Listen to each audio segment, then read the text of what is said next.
Today we're moving into the section on brick. These are some of my favorite images in the class. I just am so excited to show you the brickwork, particularly of an architect engineer named Eladio Dieste. But I'm getting ahead of myself. Let's get a little background on what we're going to do with the class and brick building itself. Our class objectives today will look at Gaussian vaults. We'll do a quick introduction to concrete vaults as a way of explaining what's happening with the brick vaults that we're examining. And those brick vaults in particular are part of this avant-garde movement in Uruguay that came together with a school of artists to create what's known as the School of the South. Of course, our material study is brick, and the architecture we're examining in particular are works by Eladio Dieste, in particular the Cristo Obrero Church in Uruguay, a few markets in Porto Alegre, and Mass Agro.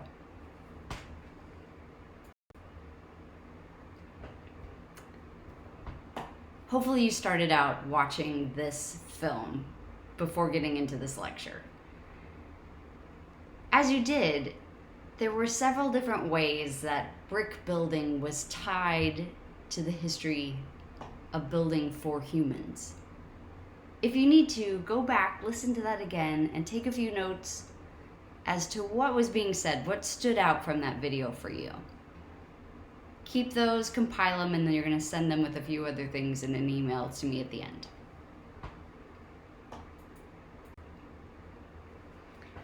So let's start with the history of bricks themselves. What can bricks be made of? Clearly they can be made out of mud. We saw that in our mud and earthen architecture section. Mud bricks, as we saw then as well, are generally made out of mixtures of mud, clay, and then grass and straw, which give those structures tensile strength. They're set out in the sun to bake, and they are readily abundant anywhere that you have mud, clay, grass, and straw.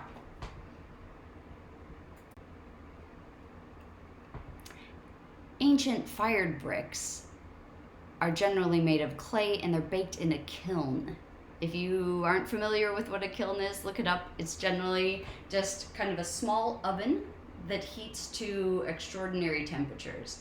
And in that heating process, the bricks are made into a structure that is more like ceramic. These baked bricks, fired bricks, are weather resistant, and they absorb heat in the day and release it at night, so they have terrific insulating properties.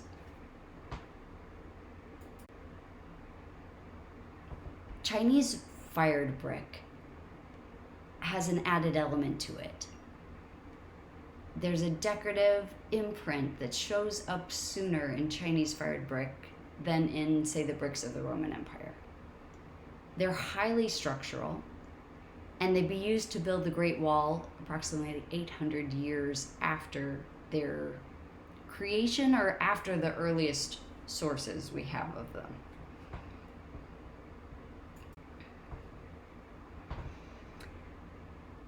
So the Romans really took brick building to a new level.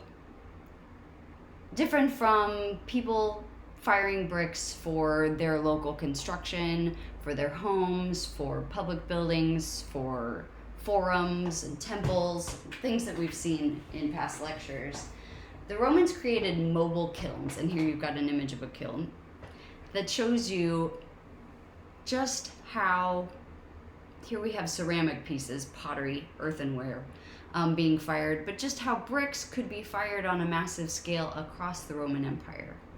So these mobile kilns, this one clearly is embedded in the mud, but the mobile kilns would be carried on a type of cart, and this whole procession was operated by the Roman legion. And we know this because many of the bricks that still exist from these early days are stamped by the Roman legion. What these mobile kilns enabled was really a brick manufacturing on site. It enabled the Roman legion to create big bricks all over the Roman Empire. And as they did so, they started to get picky. A preference for only white and red clay arose, and so we start to see other kind of brown and different shades phased out over the history of Roman brick construction. And it's white brick that was used to create the aqueducts, say, that we examined earlier, as well as much of the famed Roman architecture that we have studied and that we think of today.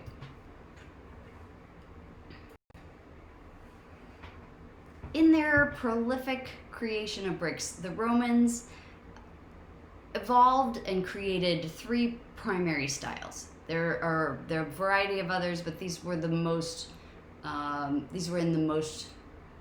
predominant use. So on the left, we have a diagram of opus incertum. And it's almost exactly as you think it would be. It is, opus means work, and incertum, inserted work. On the outside, you can see the recognizable bricks.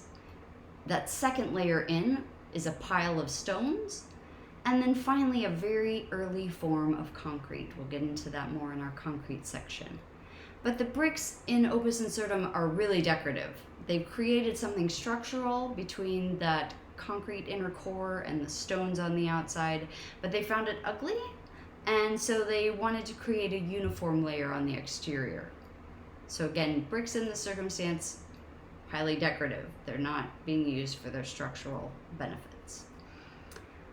Opus reticulatum. It's a little tricky to see here, but we have recognizable bricks, a veneer of bricks on the exterior. Veneer of bricks generally means that the brick form is there as a thin layer, not as a massive brick. You know, if you were to hold one today, that's a complete brick. If you just took kind of the exterior flat planes, that's what's happening here in reticulatum. Then that next inner core, these are actually pyramids. You can see it best from the right side of the diagram.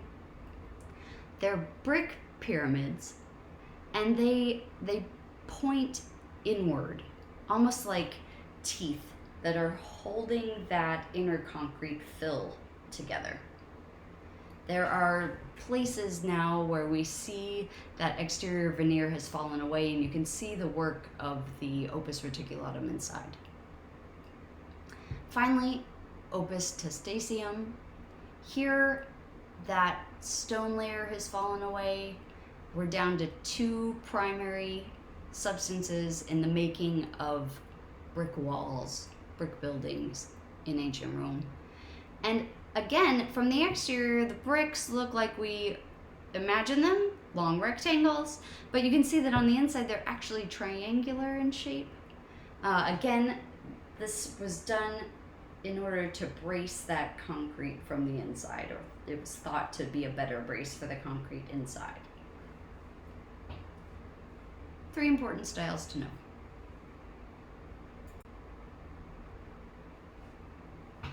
So from the ancient Roman Empire and their industrialization of bricks, let's say, there was a revival of brick in Gothic architecture, particularly in Germany and Northern Europe. We'll get into what Gothic architecture is in a bit. But here, primarily red brick was brought in to vogue. People found it to be the most beautiful, the most warming, the most pleasant. And as you see in cities through most of Northern Europe, brick really had a resurgence during that time. What is it about brick that the people love?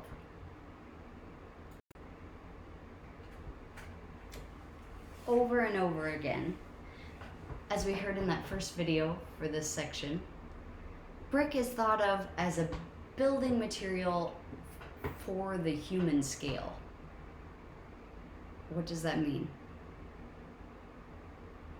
Take a minute to think about that. Write down your thoughts. I'm giving you a clue with this image in front of you.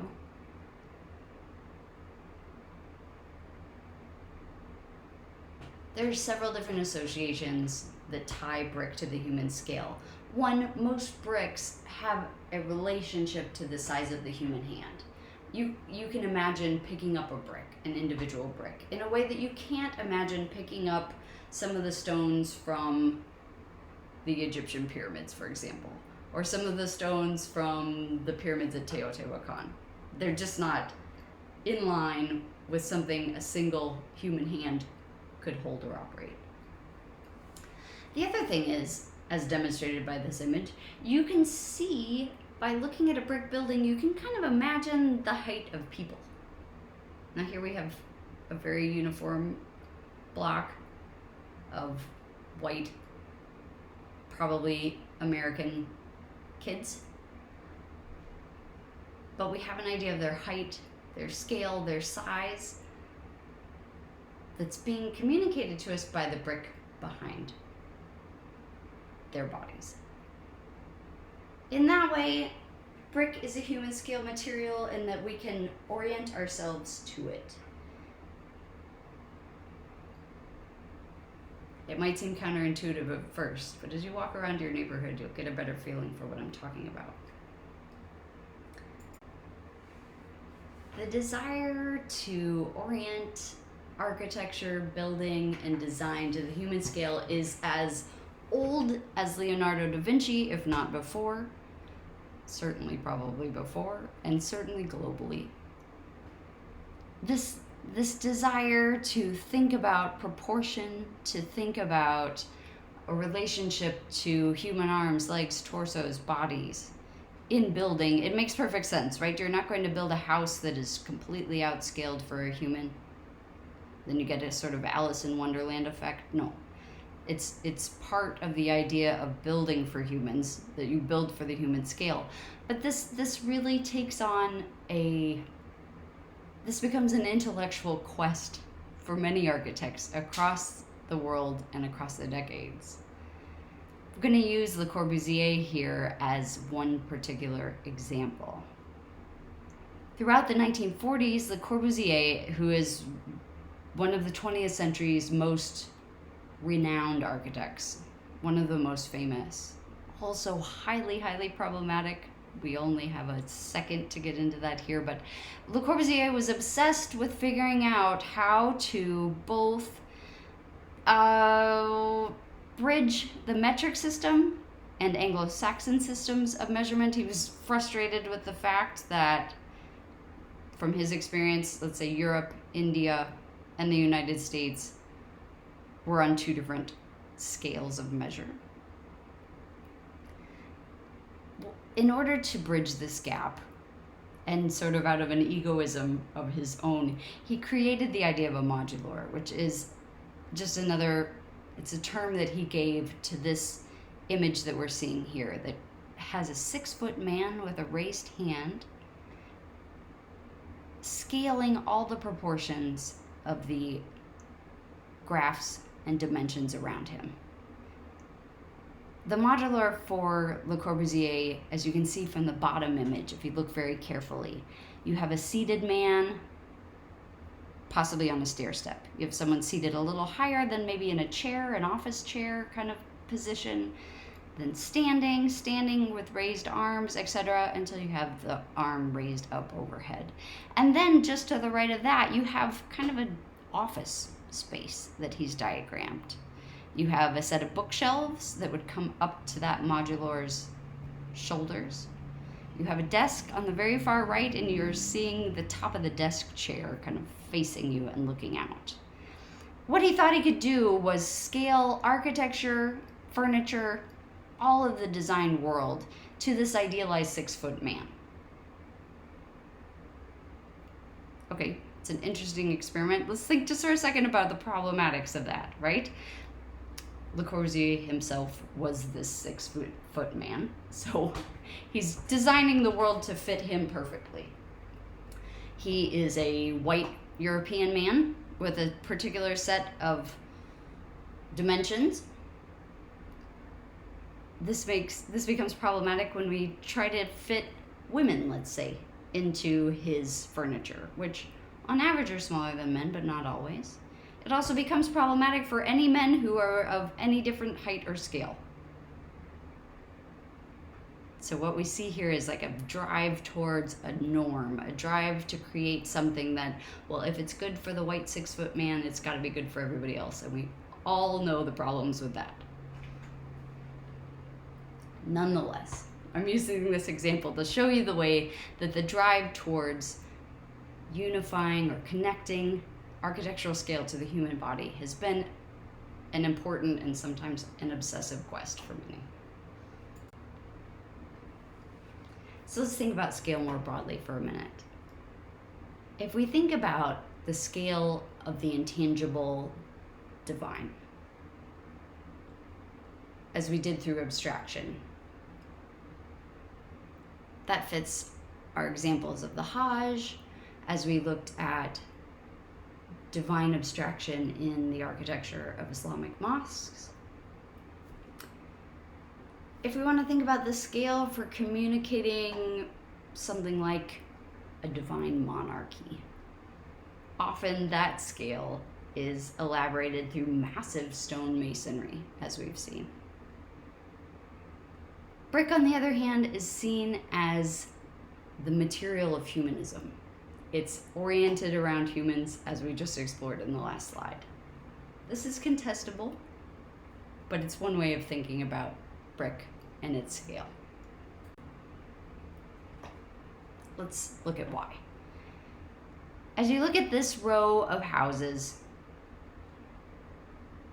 you can imagine just how tall humans would be if they showed up in this picture, right? We have several indicators of that.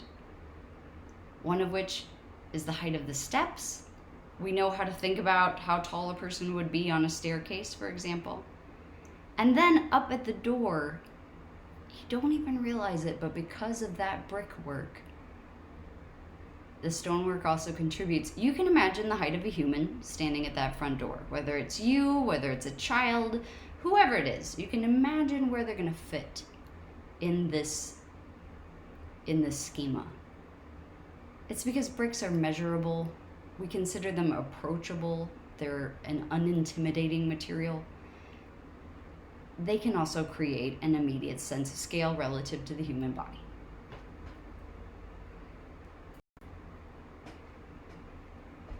Why is that important? When we think about contemporary or modern construction that took on a very different scale, it took on a scale of global economies, it took on a scale of monumentality, as we see here in one of the famous buildings of New York City, the Seagram's building. It's hard looking at that building to figure out just exactly where humans go. The building is designed for the scale of cities, and while the body is in there, it's not the primary concern. What are the ways that we can start to see the body in relationship to these buildings? Well, we know by floor.